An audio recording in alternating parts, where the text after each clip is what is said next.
फिल्मों में किसी बॉलीवुड स्टार को आपने खेतों में काम करते हुए जरूर देखा होगा, लेकिन असल जिंदगी में ऐसा बहुत कम ही होता है। लेकिन जब ये बॉलीवुड स्टार सियासत की पिच पर उतर जाएं, तो फिर इनको क्या क्या नहीं करना पड़ता। ऐसा ही एक वीडियो हेमा मालिनी का वायरल हो रहा है, जिसमें वो गेहूं काटती हुई दिखाई दे रही हैं। रिपोर्ट आपको दिखाते हैं।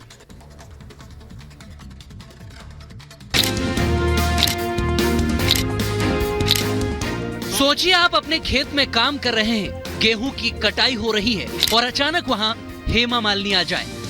हाँ, सपने में नहीं, हकीकत में ड्रीम गर्ल वहां आ जाए तो कैसा लगेगा। इन तस्वीरों को देखिए और सोचिए कैसा लगेगा जब कोई सुपरस्टार और सांसद आपके यहाँ फसल काटने आ जाए। मथुरा से 2 बार की सांसद और तीसरी बार मैदान में उतरी हेमा मालिनी अचानक अपने जनसंपर्क अभियान के तहत एक खेत में पहुंच गई और गेहूं की फसल काटते हुए उनका ये वीडियो सामने आया, जो अब खूब चर्चाओं का केंद्र बना हुआ है। हेमा मालिनी मथुरा से हैट्रिक लगाने के लिए सियासी मैदान में पूरा जोर लगा रही हैं। मोदी योगी की जोड़ी के कामकाज के दम पर उन्हें तीसरी पारी का पूरा भरोसा है। तीसरी बार आप चुनाव लड़ रहे हैं और जीत का मार्जिन आपके लिए क्या है इस बार? अपने लिए पहले से ज्यादा आपने लक्ष्य रखा है? हमारे कार्यकर्ता कह रहे हैं 5, 6, 7 तक जाए, 7 तक दे रहे। 7 लाख। सूरज की तपिश बढ़ने के साथ ही देश के माहौल में चुनावी सरगर्मियां भी बढ़ रही हैं। बॉलीवुड की ड्रीम गर्ल हेमा मालिनी तपती धूप में गेहूं की फसल काटते हुए नजर आ रही है। हेमा का ये अंदाज सोशल मीडिया पर वायरल हो रहा है। उन्होंने ये हालांकि पहली बार नहीं किया है। इससे पहले साल 2014 और 2019 में भी चुनाव प्रचार के दौरान हेमा मालिनी ने खेत में पहुंचकर फसल काटी थी। उनका ये अंदाज लोगों को काफी पसंद आया था। इस बार भी ये अंदाज उन्होंने रिपीट किया है। क्या मथुरा की जनता भी हेमा मालिनी को रिपीट करेगी? इसकी सूचना 4 जून को ही मिलेगी। Bureau report, Republic Bharat. Himachal की मंडी लोकसभा सीट से जब से बीजेपी ने कंगना को अपना उम्मीदवार बनाया है, तब से कांग्रेस बौखलाई हुई है और लगातार अनर्गल टिप्पणी कर यह बता रही है कि राजनीति का स्तर इतना भी घटिया हो सकता है। इस बार एक बार फिर से कांग्रेस के नेता ने कंगना को लेकर अभद्र टिप्पणी की और यह साफ तौर पर बता दिया कि आखिरकार कांग्रेस कितनी हताश और निराश हो गई है। इस रिपोर्ट में आपको दिखाते हैं।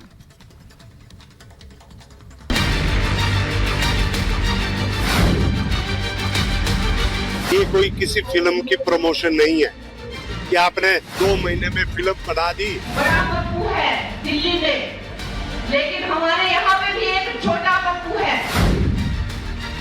कंगना जब से मैदान में उतरी हैं, किसी ने नौ शिक्षा कहा तो किसी ने मंडी का रेट पूछकर फूहड़ टिप्पणी की तो किसी ने कुछ और। लेकिन जैसे जैसे सियासी गर्मी बढ़ रही है, फिल्मों की तरह राजनीति में भी कंगना अपने हुनर का लोहा मनवा रही हैं और 24 के चुनावी जंग में मोदी की शेरनी दहाड़ रही है। बड़ा पप्पू है दिल्ली में, लेकिन हमारे यहाँ पे भी एक छोटा पप्पू है। सब पप्पुओं को जो भी है, जो मुझे धमका रहे हैं, मैं चुनौती देती हूँ कि ये तुम्हारे बाप दादाओं की रियासत नहीं है जो तुम मुझे डरा के धमका के यहाँ से बाहर भेज दोगे। सीधा अटैक और खुलकर हमला। कंगना का ये वार किस पर है और निशाना कहां है, समझना मुश्किल नहीं है। दरअसल जब से बीजेपी ने हिमाचल की मंडी सीट से कंगना को मैदान में उतारा है, वो कांग्रेस नेताओं के निशाने पर है। कंगना को टारगेट करने के लिए विपक्षी नेता बदजुबानी का सहारा ले रहे हैं। सुप्रिया श्रीनेत के बाद अब कांग्रेस के सुंदर ठाकुर ने कंगना के खिलाफ जहर उगला है, तो कंगना ने भी पलटवार करने में देरी नहीं की।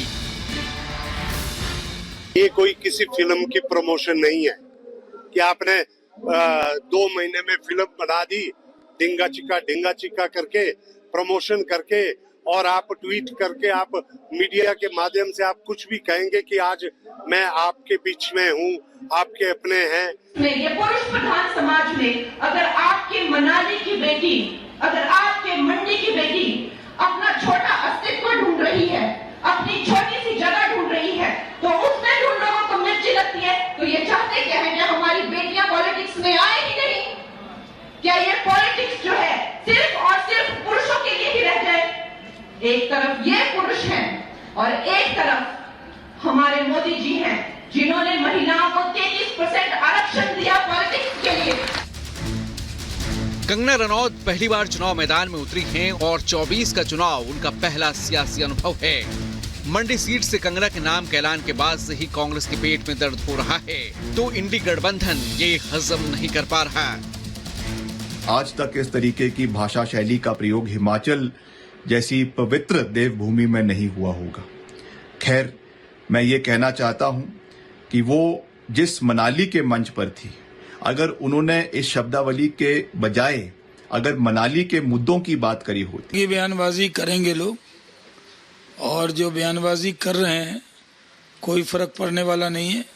कंगना रनौत के बारे में जितनी बयानबाजी, ओछी बयानबाजी की जा रही है कांग्रेस के नेता और अन्य नेताओं के जरिए, उतना उनका वोट बढ़ रहा है। मैं उनको इतना ही कहना चाहूंगा कि उनको कंगना जी के नाम से खौफ हो गया है।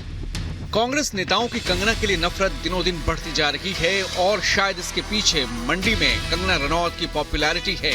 ऐसे में कांग्रेस नेताओं के अपशब्दों को लेकर जब रिपब्लिक भारत ने मंडी के लोगों से बात की तो सुनिए उन्होंने क्या कहा। जी, मंडी लोकसभा क्षेत्र से भारी बहुमतों से जीत रही है। कांग्रेस के पास यहाँ नेता ही नहीं है। लगता है कंगना जी जीतेंगे? बिल्कुल जी, भारी बहुमत से जीतेगी और कांग्रेस पार्टी यहाँ से नहीं जीत सकती है। इसलिए जो कंगना जी के नाम से उनको वो फोबिया हो गया है, हार का डर हो गया है। कंगना जी की जीत ऐतिहासिक है, आपने देख लेना। चाहे कोई भी आए कांग्रेस से कैंडिडेट, तभी तो कोई वो डिसाइड ही नहीं कर पा रहे। 2 लाख से जीतेगी, 2 लाख।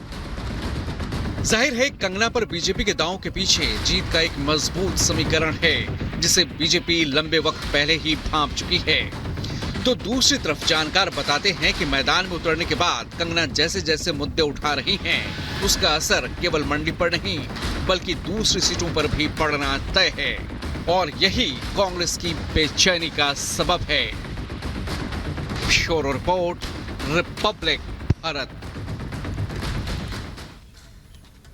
और अब बात दिल्ली शराब घोटाला मामले की, जिसमें बीआरएस नेता के कविता को ईडी के बाद अब सीबीआई ने गिरफ्तार कर लिया है और आज सीबीआई राउज एवेन्यू कोर्ट से के कविता की कस्टडी मांगने वाली है। क्या है पूरी खबर, इस रिपोर्ट में आपको दिखाते हैं।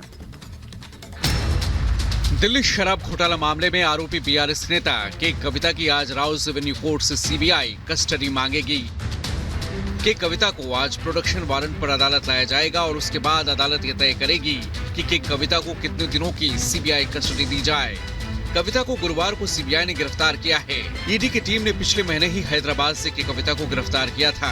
ईडी का दावा है कि के कविता शराब कारोबारियों की साउथ ग्रुप लॉबी से जुड़ी हुई थी। आरोप है कि शराब घोटाले के आरोपी विजय नायर को कथित तौर पर कम से कम 100 करोड़ रुपए की रिश्वत साउथ ग्रुप से मिली थी। साउथ ग्रुप ने ये रिश्वत आम आदमी पार्टी के नेताओं को देने के लिए उसे दी थी।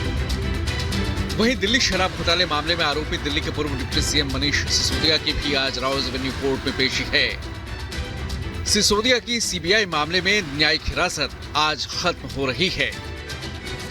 Bureau report, Republic Bharat.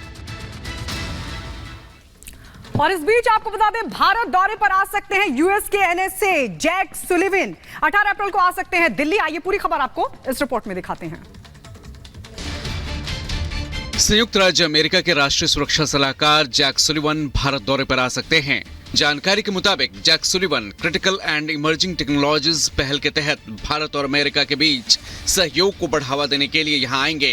बताया जा रहा है कि जैक सुलिवन अगले सप्ताह 18 अप्रैल के आसपास नई दिल्ली में होंगे।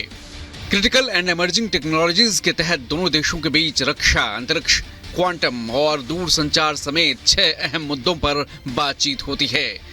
इधर जैक सुलिवन का यह दौरा इसलिए भी अहम है क्योंकि लंबे अंतराल के बाद वो भारत आ रहे हैं। इससे पहले फरवरी में सुलिवन का दौरा स्थगित हो गया था।